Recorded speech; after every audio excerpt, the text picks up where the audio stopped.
presentation is going to be on narcotic addiction and the epidemic of addiction that we have here in Utah. Just as kind of background on why I chose this topic, we have our class, we are pharmacy technicians, or we're going to be future pharmacy technicians. So we have a responsibility, in essence, to be educated on this topic, understanding opioids, what they are, the dangers and risks associated with their prescribing, and basically just to keep in mind all the resources that are available for people who struggle and the possibility that could happen to anyone. So firstly, we want to discuss what opioids are. So we have drugs like fentanyl patches that go on the skin, oxycodone, which comes in pill form, which is really common, also known as OxyContin if it's the brand. Hydrocodone, which is like Lortab, Vicodin, or Norco, and morphine sulfate. These are just a few examples of common opioids that we have. Where opioids really come from they're derived from a synthetic or semi-synthetic compound, which is opium. And where opium comes from is these poppy plants. And what happens is, to harvest them, they take the seed pods, which are not yet mature, and then they'll score them. They'll make these score marks, and that liquid that comes out is what they harvest, and then that's dried, and then that can be used to process the opium and then opioids for pharmaceutical use. So up here we have an image, and this is the chemical structure of two compounds. We have, on one side, we have OxyContin, and on the other side we have heroin. And I want you to just look at the striking resemblance that both of them have and how hard it is to see and tell which one, just by looking at them, which one is which. So this one over here on this left side represents OxyContin, and this one over here on the right is heroin. And so what we can understand from this is why that the body will react very similarly to heroin as it would to opioids. And this is one of the dangers really associated with that.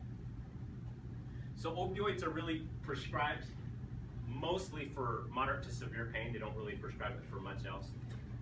Severe pain for after a surgery, after something happens like you break your leg, something that's going to be acute pain. Or where it's most commonly prescribed is in the treatment of chronic pain that's not cancer related, or sometimes even when it is related to cancer, that pain that doesn't go away. So opioids and heroin have the same effect in that they produce a euphoria, sometimes in higher doses. That euphoria is like that intense pleasure, happiness, well-being that you get from using these drugs.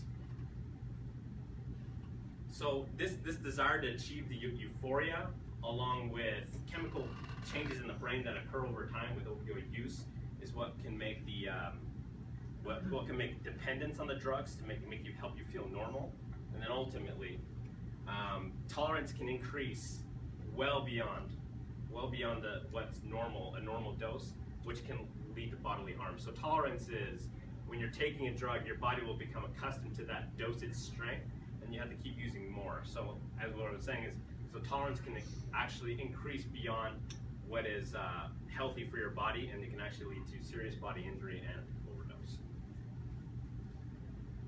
So to go over specific to Utah, we have an image here, which is, you've probably seen images like this on the freeway.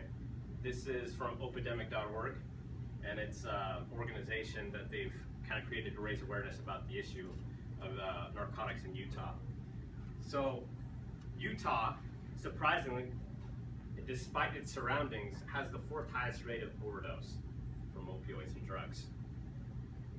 In 2015, nearly 300 people died using opioids. And what's kind of scary is like 90% of those people that were using opioids and overdosed, 90% of those people had legitimate prescriptions.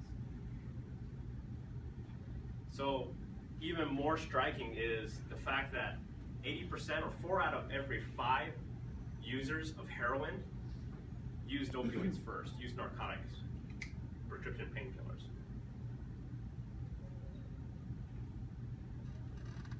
So in this slide, we want to kind of go over recognizing symptoms of addiction. So in the symptoms of addiction, you'll see like people will have this desire to keep using drugs.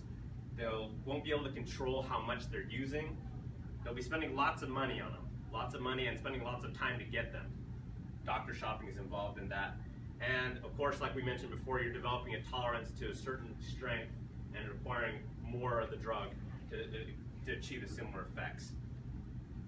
So, and then one of the most important symptoms to recognize is when someone is not using those opioids after they become dependent on them, they're gonna have symptoms, flu-like symptoms, like they're gonna be nauseous, they're gonna be sweating, they're gonna have cold chills, they're gonna have those symptoms of a cold when they're not using them that indicate that their body is not able to regulate by itself without those drugs. So symptoms of overdose, in contrast, we want to look first when you come up and approach someone and you think that they may have overdosed on narcotics. You want to look at their eyes. If they're dilated, they're like small pinpoints. If they have blue fingernails or blue lips, they won't wake up if you try to move them. They have a heartbeat. If you go and listen to their chest, you won't be able to hear a heartbeat, or it's very quiet. And you can, if you go over to the mouth, sometimes they'll have choking because the opioids are acting upon their respiration. It decreases their ability to breathe. So in treatment options are the most important things, and these have become more important, especially in our situation here. We've been able to see lots of different treatments come available. Suboxone, which is an anti-overdose drug and also treats, is used for treatment of narcotic dependent patients. And then there's traditionally methadone, which is used for people who still have severe pain but are addicted to opioid pain relievers but still need that relief. And then of course we have, just like with any other addictive substance, 12-step recovery plans that are used often in conjunction with some form of treatment. And then we have what they call Narcotics Anonymous. That's one way of like being able to, in a group setting, discuss your issues specific to your circumstances with other individuals that are also facing the same problems. And then of course there's rehab centers all throughout Utah as well.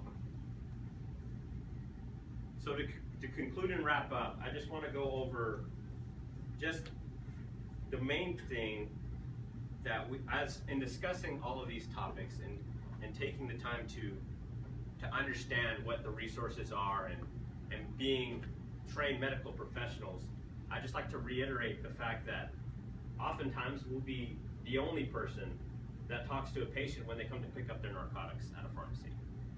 And if they don't want to have counseling by the pharmacist, it's potentially dangerous for them to be going home with those opioids, potentially not knowing what their proper dosage is or the instructions they need for use.